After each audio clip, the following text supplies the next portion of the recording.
Hari Hara Rama Krishna Yadavaya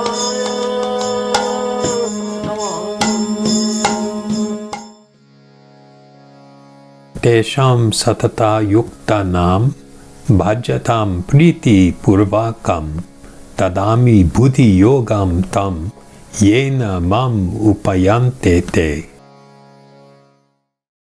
To those who are constantly devoted and worship me with love, I give the understanding by which they can come to me. This is an extremely important and really quite moving verse. And before we get into the explanation of things, I'd just like to draw your attention to a couple of the Sanskrit words and the way they've been translated. So the first is satata yuktanam. This has been translated by Srila Bhaktivedanta Swami Prabhupada as always engaged. The term yukta can mean in union or bound together. So it carries this meaning of constant connection. Then the next word, bhajatam, a root, as we've mentioned before, is bhaj, which actually doesn't mean worship in the way most people in the Western world would think of worship. It definitely carries within it the deeper meaning of rendering service in an effort to be pleasing. And so in the word-for-word translation, it's been translated as devotional service, the rendering of devotional service. And the last one I'll bring your attention to is priti purvakam, which is translated here as loving ecstasy. So priti here means really in love. And it is very deep and been going on for a long time. That is the some of the other and deeper meanings associated with these words. So what we're being reminded of here is the fact that there are two processes or paths in spiritual life. One is called the ascending path, the Aroha Pantha, where a person it's almost like I've used the explanation before of like trying to climb a mountain where it's going to be dependent upon your strength, your ability, your power to climb to the top. And then the other word, Avaroha Pantha, which speaks to the path which is descending. Descending means we are not reliant upon our own strength. We become dependent upon the divine grace, the mercy of the Lord. This is sometimes referred to as the path of revelation, that things are gradually revealed to the individual. The experience of becoming enlightened, of self-realization and God-realization is something that is gradually revealed to the individual. So we hear in this verse, and just reading it once again, to those who are constantly devoted and worship me with love, I give the understanding by which they can come to me. So, speaking to this point, there is a beautiful verse in the Bhagavad Purana, in the 11th canto, the 22nd chapter, the 10th shloka, which goes, because a person who has been covered by ignorance since time immemorial is not capable of effecting his own self-realization, there must be some other personality who is in factual knowledge of the absolute truth and can impart this knowledge to him. So this speaks to the material condition. We cannot purify our own consciousness. We cannot achieve self-realization by our own imagined efforts and endeavors. We just can't figure it out on our own. This is a ancient Vedic principle that for a person to become knowledgeable of all things spiritual, this knowledge needs to be given or shared with a person.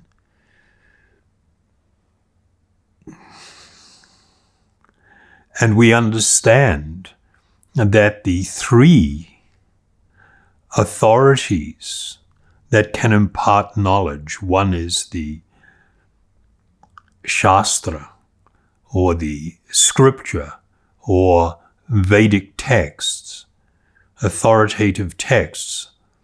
The second is the Guru, and the third is the Lord Paramatma, the Lord within our own heart.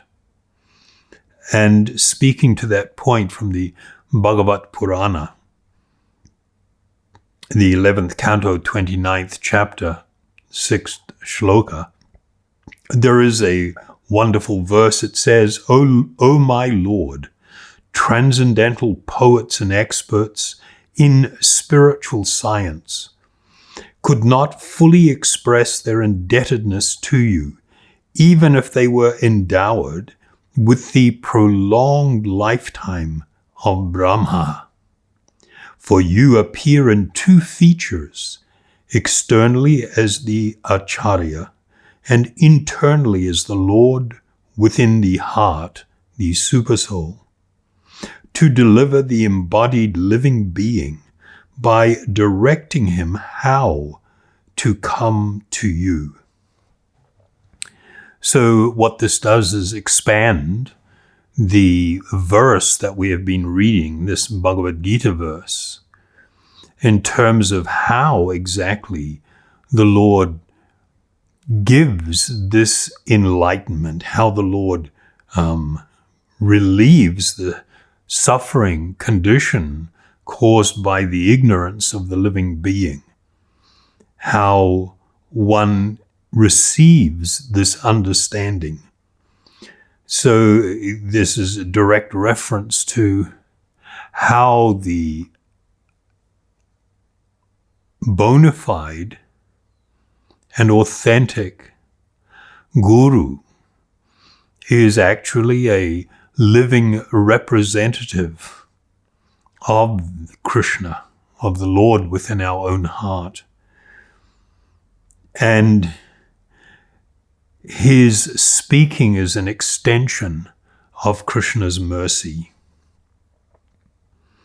The only requirement that one needs in order to be able to receive this spiritual understanding, to grow spiritually, is that one not manifest enviousness towards the Supreme Lord. This was a concept that I really struggled with when I was much younger, when I was first introduced to this philosophy. It's kind of like, oh, I'm not envious of God. And the idea, what does that mean? And I had a very limited understanding. This tendency towards enviousness of the Supreme Soul is manifested by our very grave and great self-centeredness, where I see myself as the center of my life. I refer to it as my life.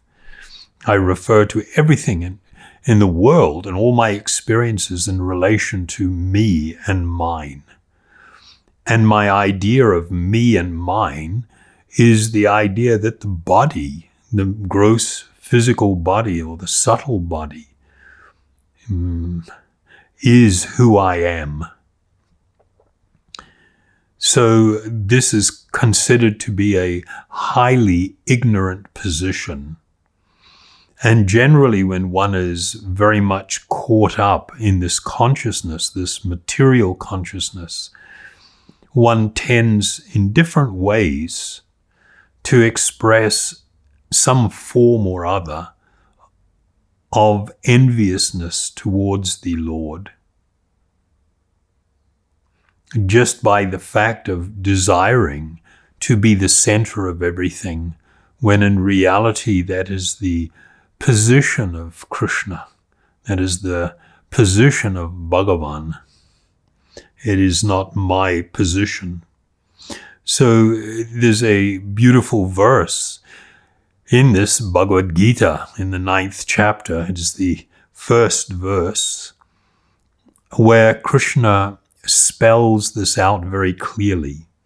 In speaking to Arjuna, the verse goes, "The Supreme Lord said, 'My dear Arjuna, because you are never envious of me, I shall impart to you the most secret wisdom, knowing which you shall be relieved of the miseries of material existence.'"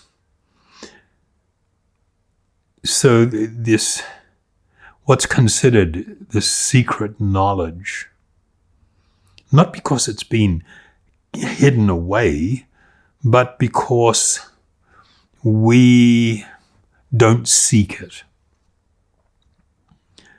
And Krishna directly says to Arjuna, "Because you are never envious of me, I shall impart this knowledge to you."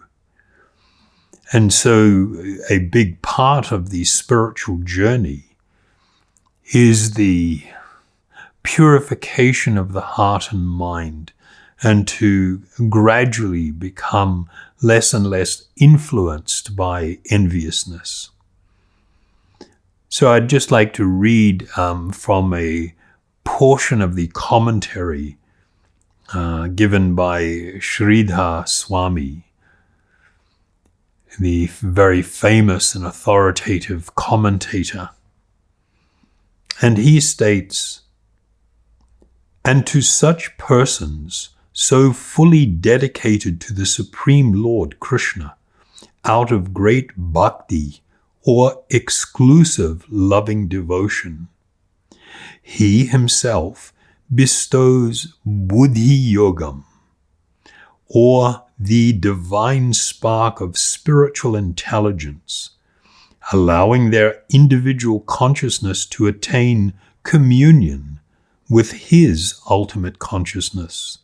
This means that as Paramatma, the Supreme Soul within all living entities, he inspires them internally, bequeathing the supra-subtle divine understanding by which they may come to him eternally." So in this commentary, which is very self-explanatory, some pain is taken by the commentator to refer to what is going on as being supra subtle, meaning beyond anything that which is material. It is in fact a divine and spiritual experience to be gifted with this knowledge.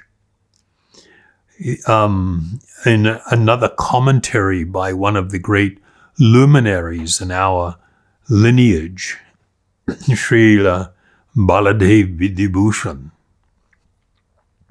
he has commented, "For those who desire constant association with me, Satat Yuktanam, who worship me with pleasure, understanding me as I really am."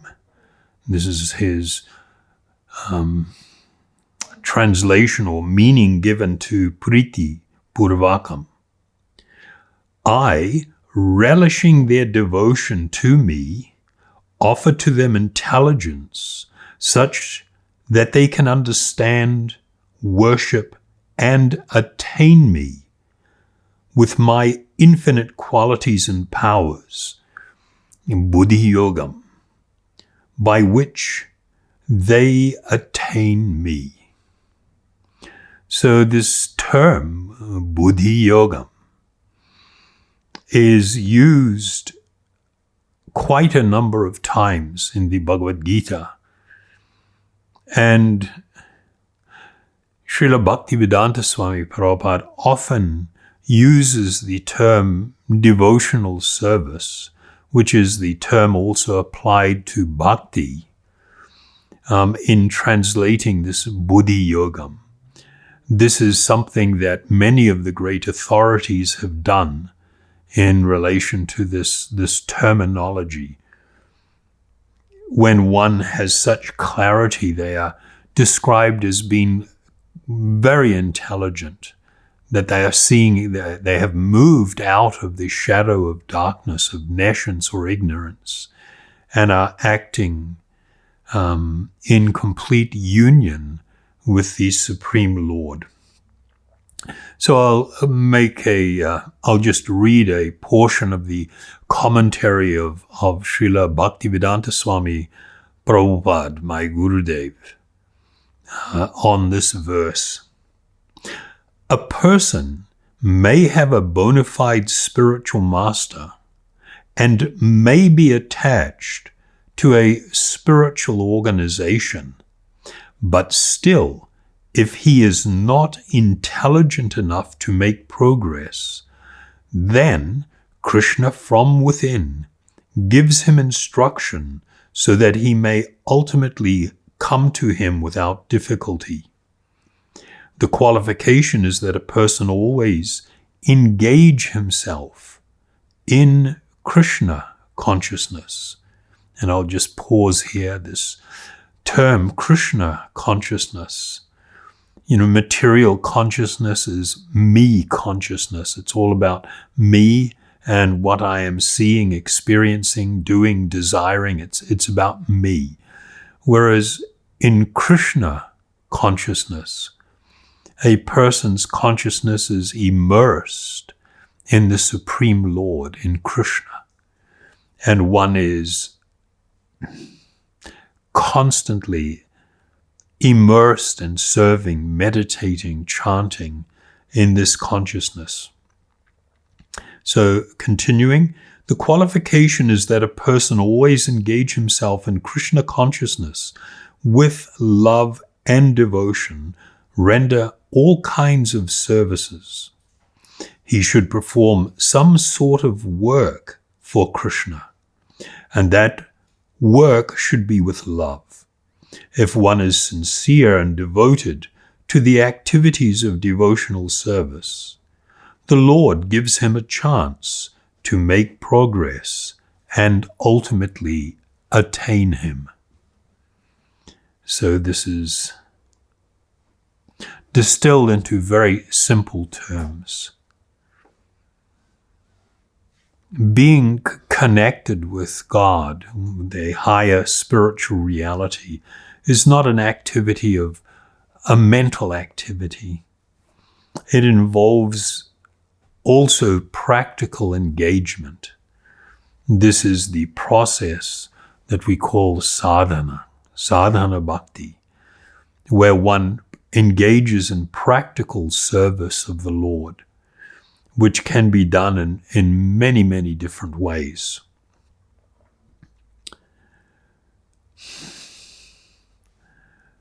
What is the importance to approach this particular verse from another angle, from the beginning of the Bhagavat Purana, from the first canto, second chapter?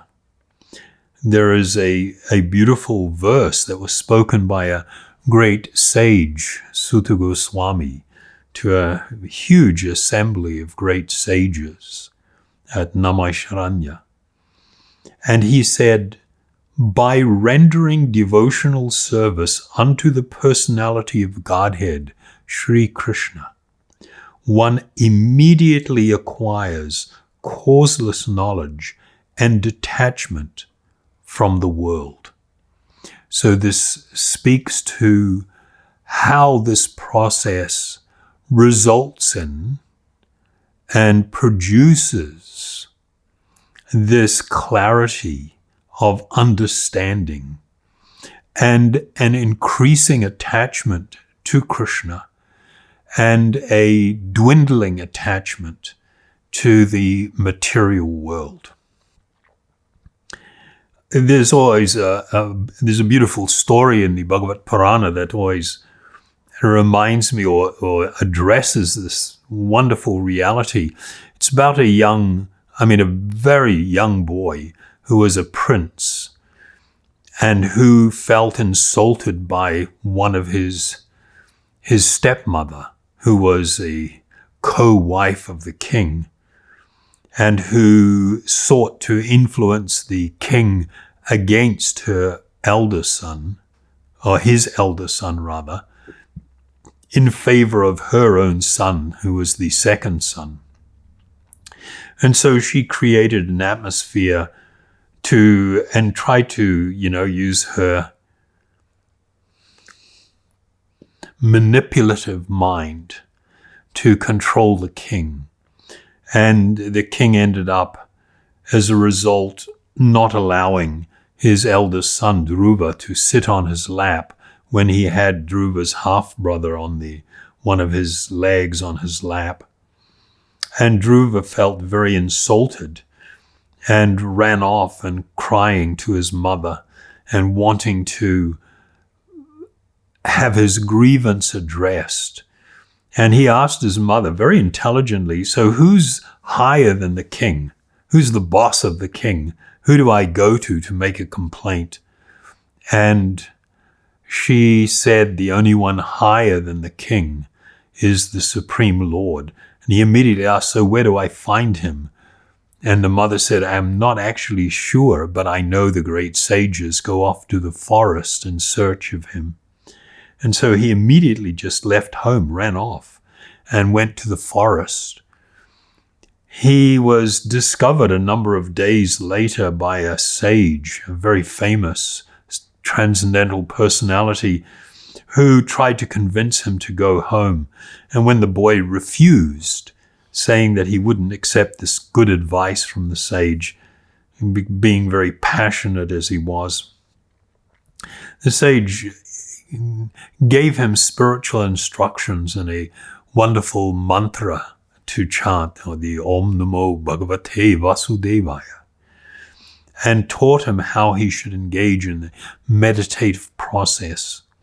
And Dhruva Maharaj, for 6 months, accepting increasingly more stringent types of fasting, just was utterly focused in this pursuit. And finally, Lord Vishnu, feeling great compassion for him, appeared before him. When Dhruva Maharaj's meditation was broken And he saw the form of the Lord standing before him in meditation. He opened his eyes, and there he was externally, standing, hovering slightly above the ground. He became overwhelmed, realizing that he did not know what to do now. And so the couple of verses I'll read. Although Dhruva Maharaj was a small boy, he wanted to offer prayers to the Supreme Personality of Godhead in suitable language. But because he was inexperienced, he could not adjust himself immediately. The Supreme Personality of Godhead, being situated in everyone's heart, could understand Dhruva Maharaj's awkward position, and out of his causeless mercy, he touched his conch shell to the forehead of Dhruva Maharaj, who stood before him with folded hands.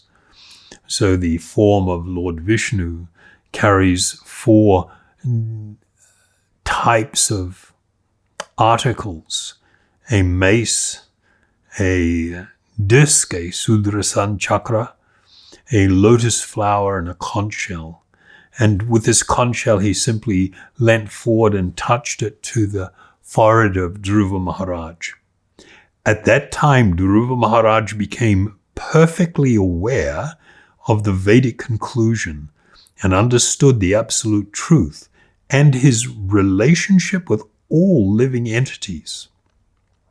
In accordance with the line of devotional service to the Supreme Lord, whose fame is widespread, Dhruva, who in the future would receive a planet which would never be annihilated, even during the time of dissolution, he offered his deliberate and conclusive prayers. So we see that Dhruva Maharaj went from being kind of quite startled and filled with ecstasy at this vision before him of this transcendental and ecstatically beautiful personality, and not knowing what to do and how to offer suitable prayers. The Lord simply touched him, and as a result, Dhruva now began to speak, and the prayers that he spoke are astonishing. They are so profound and so beautiful. And so this is an example of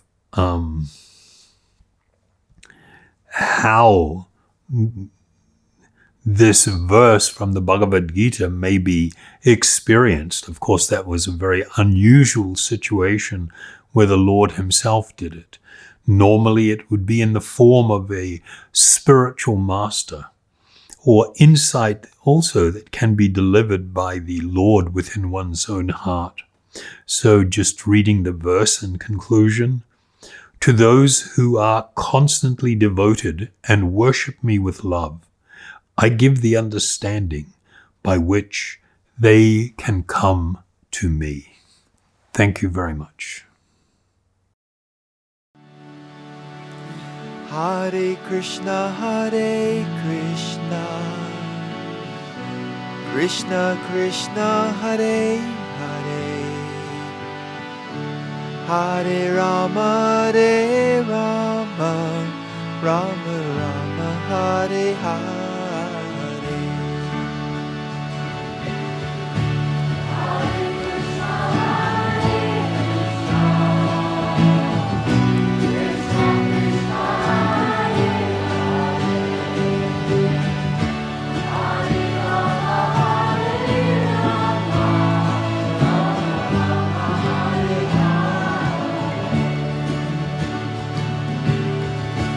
Hare Krishna, Krishna Krishna, Hare Hare, Hare Rama, Rama Rama, Hare Hare. Haribol.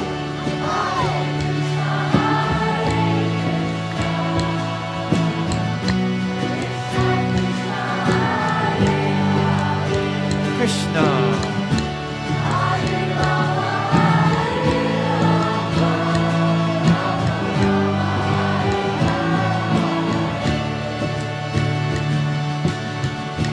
Hare Krishna, Krishna Krishna, Hare Hare, Hare Rama, Rama Rama, Hare Hare.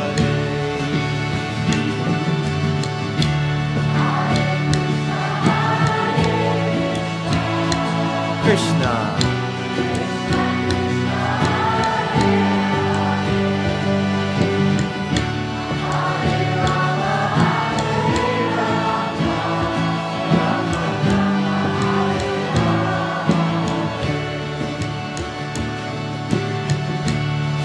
Hare Krishna, Krishna Krishna, Hare Hare, Hare Rama, Rama Rama, Hare Hare.